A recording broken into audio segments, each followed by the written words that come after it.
الحاج. اقعد. مال؟ شفت عمود الحاج؟ مال؟ قاعد مع المحامي وعمال يتكلم معاه في الورث، وادى نص ورثه لمستشفى السرطان. هيدي نص الورث لمستشفى السرطان؟ دي الجنة. ونص الباقي قسم عليكم بفضل الله. يا سلام، ما يرضي الله؟ يعني كده هو بيغسل ذنوبه؟ وصورتهم لك كمان عشان تتأكد. الله يخرب بيت ابويا، هيتبرع بالورث؟ هو كده بيغسل امواله؟ ده احنا دمرنا البلد. ونص الباقي قسم عليكم بفضل الله. يا سلام.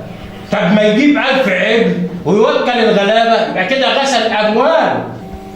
قلت لك بقى، انت قلت لي راقبه وانا راقبت لك وعملت لك انت قلت لي عليه. يضحي بالمليارات دي كلها؟ الله يخرب بيت ابويا. بقول لك ايه، كلوا بالعربيه وليك مليون جنيه. ده بنور حضرتك يا فندم، فريد شوقي طالب القرب في حضرتك. ايه ده، في مراتي يعني؟ لا لا لا لا، امال ايه يعني بتقول لي في مراتي؟ ايه ده؟ وفريد شوقي 2 في 1.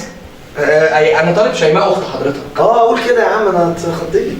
لما ده من ده شيماء، حاضر عشان نشوف الدنيا فيها ايه.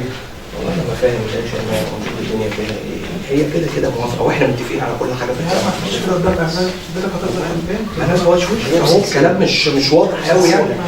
هو حضرتك ان شاء الله الرد هيكون امتى؟ بص، هو الوالد مسافر شهر، وان شاء الله كده بعد ما يرجع